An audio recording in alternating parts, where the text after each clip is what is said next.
Halo Miss Novi. Hai Oke, Denny. iya. Miss Novi, bagaimana kabarnya hari ini, Miss? Kurang baik tapi Oke, diusahakan bisa tetap siap, join. Miss. Oke, sebelum kita mulai, mungkin Miss mau coba sapa dulu nih buat teman-teman yang hadir di live IG kita. Iya, halo, selamat sore teman-teman yang berpuasa maupun tidak. Nanti kalau pada saat jam buka puasa nanti Denny info aja ya, kita bisa Siap, break Miss. sebentar. Nah, Siap, Miss. Oke. Nah, teman-teman, mungkin saya lanjut kenalin dulu untuk Miss Novi sendiri. Miss Novi di sini merupakan salah satu dosen saya, dosen Bentara di program studi konseling terapan, dan juga merupakan salah satu konselor anak yang ada di salah satu klinik di Jakarta. Dan mungkin kita juga tadi ya sudah disebutkan kalau kita akan bahas soal manfaat seni kreatif dalam kesehatan mental.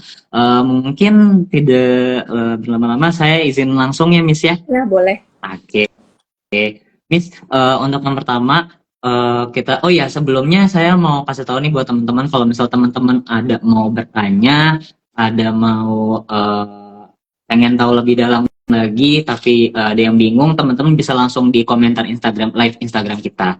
Oke, untuk pertanyaan yang pertama nih, Miss, aku mau nanya, gimana pandangan Miss mengenai seni kreatif? Mungkin Miss bisa jelasin terkait pengertian dari seni kreatifnya, Miss. Oke, jadi seni kreatif itu penggunaan berbagai modalitas seni. Jadi seni kan ini nggak banyak macam ya. Ada musik, ada drama, ada painting, melukis, ada juga drawing, termasuk psikodrama. Jadi penggunaan seni kreatif tersebut, nah ini kita kaitkan dengan bagaimana penggunaan tersebut untuk membantu seseorang, individu untuk mengatasi emosionalnya, masalah emosinya gitu sih, Dan. Jadi kita kaitkan dari penggunaan itu untuk membantu individu dengan masalah emosional gitu. Jadi mungkin kalau dari Miss sendiri untuk seni kreatif ini lebih mengarah ke membantu personal orang ya, Miss ya. Mm-mm. Oke, berikutnya itu kalau menurut Miss ya, bagaimana seni kreatif ini bisa membantu psikologis dan kesehatan mental seseorang? Mm-mm. Nah, tadi seperti kita bahas bahwa modalitas dalam seni itu kan banyak macam ya, termasuk musik, drama, movement gitu ya, drawing. Nah, bagaimana ini bisa membantu untuk kesejahteraan mental seseorang itu karena banyak juga dan mungkin beberapa orang dari kita gitu ya kurang mampu untuk menyampaikan perasaan, pikiran kita melalui kata-kata gitu. Karena ketika kita mengungkapkan dalam kata-kata kan berarti kita perlu vokabulari atau kosakata yang cukup. Lalu bagaimana kita mengorganisir pemikiran kita sehingga ketika kita menyampaikan ini terdengar make sense gitu ya. Dan ketika orang mengalami trauma mungkin atau masalah lain, mereka kesulitan dalam hal ini, termasuk untuk anak-anak maupun remaja gitu ya. Kalau anak-anak kan berkaitan bahwa kemampuan kosakata mereka memang masih berkembang, jadi nggak terlalu banyak gitu. Jadi kita perlu channel lain untuk tetap bisa mengeksplorasi emosi kita, mengolah emosi kita gitu ya, uh, berusaha untuk make sense gitu ya, memahami apa sih yang terjadi dalam diri kita. Nah, ini melalui si seni ini gitu. Dan seni ini kan tidak terbatas ya dengan kata-kata. Dan itu akan sangat membantu orang untuk mengelola emosi mereka gitu sih, Den. Jadi ini sebagai sarana lain untuk kita mengekspresikan emosi kita gitu secara nonverbal. Dan banyak pengalaman-pengalaman sebenarnya yang kita nggak bisa ungkapkan dengan kata-kata. Mungkin Denny pernah ngalamin atau pernah ngerasain, aku tuh ada ngerasa begini, tapi aku nggak bisa ngungkapinnya gitu ya. Salah satunya seperti itu. Atau rasanya aku nggak nyaman gitu, tapi aku nggak tahu di bagian mananya yang nggak nyaman. Nah itu maksudnya bahwa kadang-kadang verbal bahasa itu eh, sulit untuk kita pakai untuk menyampaikan perasaan kita, dan si seni inilah, seni kreatif ini masuk untuk membantu di area yang tidak bisa dicapai oleh si bahasa itu gitu, Den. Oke, Baik, Miss. Mungkin kalau saya sedikit simpulkan ya, Miss ya. Jadi kalau seni kreatif ini memang berfungsinya itu biar orang yang memang punya kendala dalam komunikasi untuk mengungkap emosinya itu bisa kita salurkan lewat seni kreatif ini gitu, Miss. Mm-mm. Oke, di pertanyaan berikutnya, Miss, kira-kira gimana ya kita sebagai anak dan remaja itu bisa nerapin seni kreatif ini? Oke. Buat anak, remaja bisa dilakukan sendiri gitu ya, melalui free play, bermain bebas misalnya. Kalau anak-anak kan di masa sensori motorik gitu ya, mereka bisa nari-nari gitu ya, dengar lagu lalu mereka dancing-dancing, atau bisa juga yang sensori banget kayak misalnya mereka main play-doh, main pasir, main water beads, itu juga bisa membantu mereka gitu ya. Bukan jadi ketika mereka bermain itu sebenarnya banyak aspek yang bisa tercapai, nggak cuman untuk stimulasi sensorinya, tapi juga ekspresi emosinya dan eksplorasi emosinya, dan juga stimulasi secara kognitifnya juga.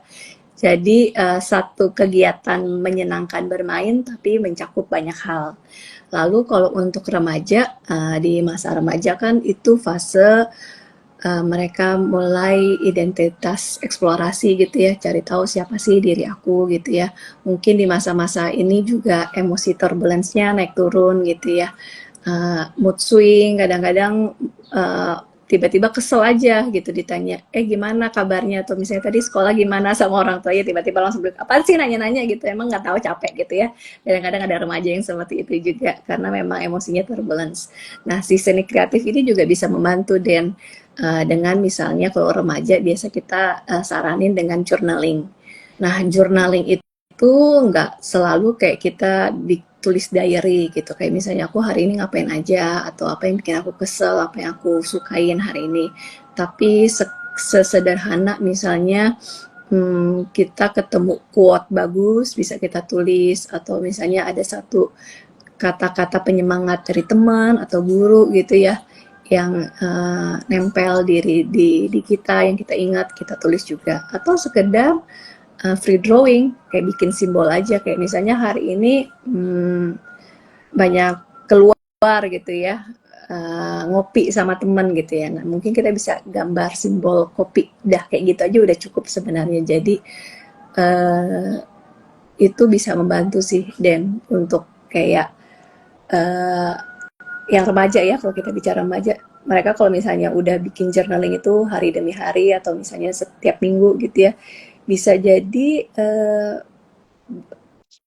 mereka bisa ngeliat, oh waktu tahun 2024 aku kok banyak ya ngerasain seperti ini, atau misalnya oh banyak ya simbol-simbol kopi gitu ya, atau misalnya simbol-simbol love gitu ya. Nah itu kan jadi membentuk identitas kita, si remaja itu jadi tahu, oh ternyata selama 2024 hidupku seperti ini. Nah itu sangat membantu sih Dan gitu. Jadi kalau di anak-anak fokusnya ke sensory experience, tapi nantinya akan mencakup banyak hal. Untuk remaja, untuk identitas juga si emosinya biar bisa keluar dengan lebih sehat gitu. Oke, baik. Mungkin kalau saya simpulkan berarti kalau tadi ya merupakan penerapan dari seni kreatif ini untuk anak mungkin lebih banyak fun-nya, lebih banyak sensorinya juga gitu. Kalau untuk remaja mungkin karena kan emang bisa dibilang untuk identitas eksplorasi mungkin bisa dengan journaling dan quotes yang ya mungkin menurut mereka itu ngena gitu buat mereka. Oke, Miss, sebelumnya saya izin karena sudah waktunya berbuka puasa, mungkin saya Ya, izin terlebih dahulu dan juga untuk teman-teman yang buka puasa, selamat berbuka puasa. ya silakan. Oke, baik Miss. Kita langsung ke pertanyaan berikutnya ya Miss ya. Oke, apa sih Miss yang menjadi kira-kira apa aja yang menjadi manfaat seni kreatif buat kita nih ngelola stres dan kecemasan ini? Satu, kita bisa ngeluarin perasaan kita. Karena tadi balik lagi, kadang-kadang perasaan itu nggak bisa kita ungkapkan dengan kata-kata, ataupun kita nggak tahu kata-katanya seperti apa. Jadi melalui seni kreatif ini, itu kita bisa keluarin. Lalu yang kedua, seni kreatif itu memberi kesempatan kita untuk punya kendali sebenarnya. Pada saat jadi yang utama itu bukan bagus jeleknya hasil ya. Banyak klien gitu ya, atau misalnya teman-teman yang kita minta coba untuk melakukan seni kreatif, komentarnya, "Atuh aku nggak bisa gambar," atau "Aku nggak bisa nyanyi," atau "Aku nggak bisa nari," gitu. Tapi fokusnya bukan ke produknya sebenarnya, tapi bagaimana prosesnya dalam melakukan tersebut.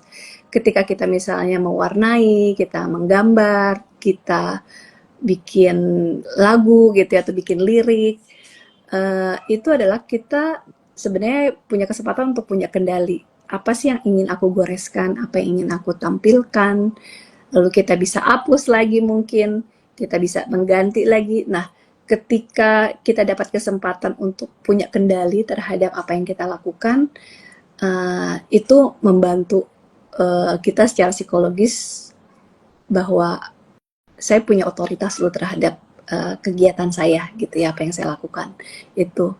Lalu yang berikutnya adalah dengan seni kreatif ini banyak orang juga jadi merasa bahwa dalam kondisi kreatif dia jadi bergeser dari pikiran-pikiran negatif, tapi bergeser ke arah yang kreatif gitu ya. Dia ngerasa, oh aku bisa loh ngerjain sesuatu, aku bisa ngelakuin sesuatu loh, dan ini nggak ada salah benarnya gitu. Itu pun memberikan efek yang sangat terapeutik buat individu yang melakukan seni kreatif gitu.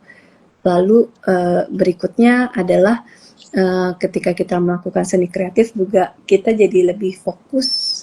Kita masuk ke state namanya flow. Mungkin ini pernah dengar ya, flow state itu. Ketika kita melakukan sesuatu, kita jadi lupa waktu, kita jadi lupa di lingkungan kita sedang apa, karena kita benar-benar into pada saat yang kita lakuin. Nah, itu kan memberikan rasa tenang, aman gitu ya, dan tadi in control lagi. Nah, hal-hal seperti itu sih Dan yang akhirnya membantu untuk mengelola emosi dan memberikan efek terapeutik dalam seni kreatif gitu. Oke. Nah, tadi manfaatnya juga banyak banget. Kita juga jadi banyak belajar nih, Miss, gitu. Kalau emang tadi mungkin udah berkali-kali disebutkan juga ya, Miss, ya, kalau seni kreatif ini punya manfaat, salah satunya adalah mengeluarkan ekspresi, buat emosi kita juga, terus juga kita juga punya kendali nih, Miss, gitu. Sama juga mungkin bisa menjadi lebih kreatif lagi ya, gitu, yang mungkin sebelumnya belum merasa kreatif gitu. Oke. Di pertanyaan berikut ini, Miss, ini terkait dengan jenis-jenis. Mungkin tadi Miss juga udah sebutin ya, kalau jenis-jenis seni itu ada yang seni musik, ada yang seni gambar gitu. Nah, ada lagi nggak sih, Miss, kira-kira seni kreatif tuh yang lebih efektif dalam meningkatkan kesejahteraan mental? Secara spesifik seni kreatif yang mana yang paling kreatif itu nggak ada sih Dan. Jadi setiap individu punya interest tertentu gitu terhadap seni kreatif tertentu. Ada orang yang tertarik pada tadi musik, gerakan dalam bentuk tarian gitu ya, ataupun psikodrama, ataupun painting atau drawing. Jadi nggak ada satu seni kreatif spesifik yang bisa dikatakan bahwa ini yang paling efektif gitu. Tapi tergantung dari interestnya masing-masing. Tapi balik lagi mungkin saya bisa highlight di sini adalah mindset pada saat kita melakukan seni kreatif.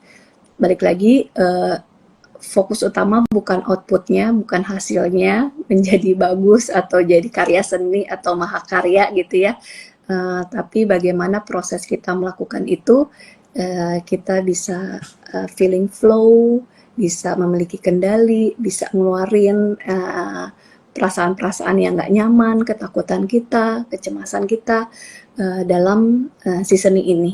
Itu yang utama. Nah, itu yang akan bisa membantu untuk meningkatkan kesejahteraan mental seseorang. Namun memang ada penelitian yang dilakukan oleh beberapa peneliti yang menyampaikan bahwa ada beberapa seperti musik terapi itu membantu untuk pasien-pasien yang akan mengikuti melakukan kemoterapi, itu juga membantu gitu ya. Jadi memang perlu kita eksplor lagi sih riset-riset yang berkaitan dengan ini. Cuman yang saya tahu memang salah satunya adalah musik terapi untuk membantu orang-orang yang pasien itu ya, pasien di rumah sakit gitu. Jadi balik lagi ya, kalau seni kreatif itu walau kita ngomongin efektif berarti emang kembali lagi ke orangnya nih Miss, Hmm. sehingga orang tersebut bisa merasakan manfaat yang tadi kita jabarkan, seperti mungkin salah satunya punya kendali. Dan tadi disebutkan kalau dalam penelitian itu seni musik itu bisa sangat efektif karena salah satunya di saat bisa membantu klien saat kemoterapi. Oke, mungkin saya izin reminder kembali buat teman-teman, kalau misal teman-teman punya pertanyaan, teman-teman silahkan bisa klik di komen, nanti akan saya bantu bacakan. Oke, berikutnya nih Miss, kira-kira gimana seni kreatif dapat membantu individu dalam mengatasi trauma atau pengalaman emosional yang sulit gitu. Oke. Nah, kalau trauma itu kan berarti ada pengalaman yang tidak menyenangkan di masa lalu, namun pengalaman di masa lalu itu masih kebawa sampai sekarang sehingga mempengaruhi kehidupan dia sehari-hari. Ini berkaitan kalau di bagian otak itu adalah hipokampus. Jadi kemampuan untuk mengingat memori. Kemampuan ini sebenarnya akan baik gitu aja pada orang yang trauma itu adalah bisa membedakan ini tuh masa lalu, ini masa kini. Nah, masalahnya orang yang mengalami trauma ataupun pengalaman traumatis yang sangat tidak menyenangkan, mereka kemampuan ini mengalami kendala gitu ya. Jadi mereka nggak bisa bedain kalau ini tuh bukan masa lalu loh, ini tuh masa sekarang dan gak ada hubungannya dengan masa lalu gitu ya. Nah, si seni kreatif ini membantu untuk mengingat, membantu untuk mengorganisir kembali kemampuan otak untuk berpikir bahwa ini saat ini yang kita lakukan sekarang ini. Karena ketika kita melakukan seni kan kita entah apapun itu ya, balik lagi mungkin saya ambil contoh misalnya menggambar gitu ya, atau mewarnai atau painting. Kita kan benar-benar in the moment untuk goresin puas kita atau kita menggambar sesuatu. Nah, itu membantu kita untuk mindful, to be present, to here and now. Nah, itu akan membantu sih orang-orang yang mengalami trauma yang tadi balik lagi karena mereka nggak bisa membedakan apakah ini masa kini ataupun masa lalu. Itu yang pertama. Yang kedua, ketika kita melakukan seni kreatif, sebenarnya ada keluar tuh hormon dopamin, serotonin, itu adalah hormon-hormon yang memberikan kita rasa senang, merasa dicintai gitu ya. Nah, itu juga hadir dalam pada saat kita melakukan seni kreatif. Dan itu balik lagi membantu mengelola si emosi orang-orang yang mengalami trauma. Yang berikutnya adalah tadi balik lagi kembali lagi gitu ya. Kalau di seni kreatif membantu rasa kendali gitu. Dia bisa kendali bahwa dia tahu kalau dia yang mengatur goresannya seperti apa atau tariannya seperti apa gitu. Nah, itu yang akan membantu juga untuk healing traumanya gitu sih, Den. Mm-mm. Jadi kesempatan emosionalis, ada emosi-emosi yang nggak nyaman gitu ya, ada pengalaman-pengalaman di traumatisnya, dia keluarin. Dan ini kan dengan yang lebih aman ya, dia nggak perlu ngomongin tentang, dulu aku mengalami hal-hal seperti ini, nggak enak banget kayak ini ya. Untuk mengingat itu kembali kan, itu pun udah nggak enak sekali. Tapi menggunakan si seni kreatif ini, dia bisa punya kesempatan untuk re-experience tapi lebih aman dan dia punya jarak terhadap pengalaman tersebut dan itu membantu karena ada emotional katarsisnya gitu. Baik, Miss. Terima kasih untuk penjelasannya. Oke, di sini saya dilihat di chat komen ya, Miss, ada yang bertanya dari akun Ben Squares underscore Soki. Sebelumnya selamat sore, Miss. Izin bertanya, bagaimana sih cara kita mengasah skill seni untuk bisa lebih meningkatkan kualitas hidup kita? Terima kasih, Miss. Nah, ini balik lagi nih Ben Square Soki perlu diingatkan untuk mindsetnya. Tujuannya bukan skill karena kita seni kreatif ini untuk terapeutik, untuk tujuan terapi. Jadi bukan untuk mendapatkan hasil ataupun karya seni tertentu. Bukan berarti kita juga salah-salah ngerjainnya atau seperti apa gitu ya, tapi perlu dibedakan aja objektifnya kemana. Kalau yang saya baca kan ini skill seni untuk bisa meningkatkan kualitas hidup ya. Misalnya mungkin skill seni tertentu yang misalnya nari gitu ya, ya mungkin bisa les nari supaya nanti ketika dibutuhkan untuk kegiatan menari, dia bisa dipanggil untuk menari gitu. Tapi kalau kita kaitkan dengan kualitas hidup, kesejahteraan emosional kita sehari-hari, bukan skillnya yang kita utamain, tapi bagaimana dia mengeluarkan emosi-emosinya ataupun perasaannya ataupun apa yang diinginkan lah, apa yang dipikirkannya dalam seni tersebut sehingga dia ngerasa aman, ngerasa puas dengan dirinya sendiri dan bisa melihat oh ternyata hidupku tuh begini atau oh artinya tuh begini gitu sih. Gitu Band Square. Mudah-mudahan menjawab ya. Oke, baik. Ya, untuk akun Ben Square underscore Soki, jika memang terjawab, boleh ketik terjawab atau jempol aja juga nggak apa-apa. Sip. Miss, kita sudah di pertanyaan terakhir nih, Miss. Jadi, gimana sih, Miss, tips menggunakan seni kreatif ke dalam rutinitas harian untuk menjaga kesehatan mental dan membangun kesadaran diri? Oke. Berarti sehari-hari ya gitu, ini bukan kaitannya dengan terapi. Sederhana kayak tadi misalnya journaling. Journaling kita bisa lakukan setiap hari ataupun seminggu sekali gitu ya. Bisa tadi menuliskan quote, kita bisa gambar simbol tertentu yang menggambarkan bagaimana hari ini kita lewatin.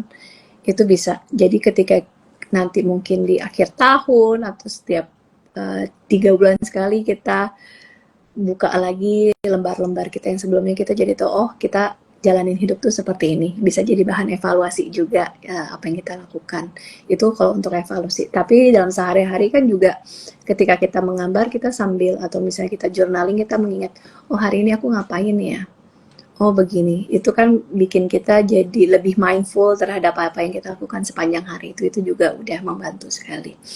Itu satu, seni kreatif dalam journaling. Lalu yang kedua, kalau kita suka musik, bisa bikin playlist tertentu, misalnya playlist untuk olahraga gitu ya, mood booster, kita bikin playlist tertentu, atau playlist untuk belajar gitu ya, bisa kita bikin listnya juga, ataupun saat kita butuh pengingat bahwa kita nggak sendiri, ada playlistnya juga gitu. Nah itu bisa dilakukan melalui seni musik gitu ya, ataupun kalau kita suka nari nggak nyaman diliatin orang gitu ya, kita punya kamar sendiri atau misalnya ada kesempatan di kamar mandi kayak gitu ya, denger lagu kita joget-joget sendiri juga nggak apa-apa. Nah itu juga ngeluarin perasaan kita. Kalau untuk anak-anak ya tadi bisa menggunakan sensory experience, slime, play-doh, pasir gitu ya, yang tanpa ada target tertentu, cuman sekedar playful aja gitu. Atau misalnya kalau kita mau, kita bisa beli clay, nggak terlalu mahal ya. Saya biasa beli ada yang warna-warni, itu ada sekitar 12 warna apa 8 warna, itu sekitar 5 ribuan. Kita bikin bentuk tertentu, nanti kita pajang di kamar kita juga oke. Jadi kita bisa pakai sih seni kreatif dalam keseharian kita untuk lebih mindful lah terhadap diri kita gitu. Oke, Miss, terima kasih. Wah, nggak kerasa ya. Ini penjelasannya sangat insightful nih, teman Miss, dan juga karena udah pertanyaan terakhir juga. Tapi saya izin coba, maksudnya ini kita udah langsung masuk sesi pertanyaan lagi nih teman-teman gitu. Kalau teman-teman ingin coba menanyakan lagi soal seni kreatif ini, boleh langsung di komen ya teman-teman. Oke, di sini Miss ada yang bertanya nih dari akun win.esa. Ini kan aku mau nanya dong contoh permainan kreatif untuk anak-anak bisa mengeluarkan emosinya gitu. Mungkin tadi sempat sudah dijelaskan juga ya Miss ya. Mungkin dari Miss boleh dijelaskan kembali Miss. Oke, kalau ini lebih ke permainan kreatif ya, berarti bukan seni. Permainan kreatif yang bisa kita mainkan dengan anak-anak itu banyak sih, kayak misalnya Simon Says gitu ya, Simon berkata, itu kita bisa mainkan itu. Atau misalnya gambar free drawing aja gitu ya, terus kita sebagai orang tua atau misalnya sebagai kakak yang nemenin, kita ikutin, kita mirroring si anak tersebut main si gambar gitu ya. Kalau misalnya dia gambar lingkaran, kita ikut gambar lingkaran. Kalau misalnya dia scribbling gitu ya dengan tenaga tertentu, kita ikutin gitu ya. Itu bisa, atau menggunakan clay juga oke. Terserah, kadang-kadang ada anak yang nggak membentuk sesuatu, dia cuman bikin rolling bulat-bulat, dia pipihkan lagi gitu ya, dia pencet-pencet lagi. Nah, kita mirroring aja. Nah, itu membantu supaya anak ini ngerasa bahwa dia nggak sendiri, ada yang nemenin dan memahami apa yang dia lakukan gitu. Dengan kita ngikutin sesuai dengan tenaganya, sesuai dengan yang dia buat, anak bisa ngerasa dia connect dengan seseorang, dan itu akan sangat powerful sebenarnya untuk anak merasa bahwa dia nggak sendiri. Gitu sih dari Winesa ya. Oke. Ya, semoga untuk akun Esa bisa terjawab ya. Kalau terjawab mungkin boleh ketik di komen, bisa jempol aja juga nggak apa-apa gitu. Oke, kira-kira dari teman-teman yang lain ada yang bertanya lagi kah? Jika iya, mungkin bisa diketik lagi nih untuk di komentar gitu.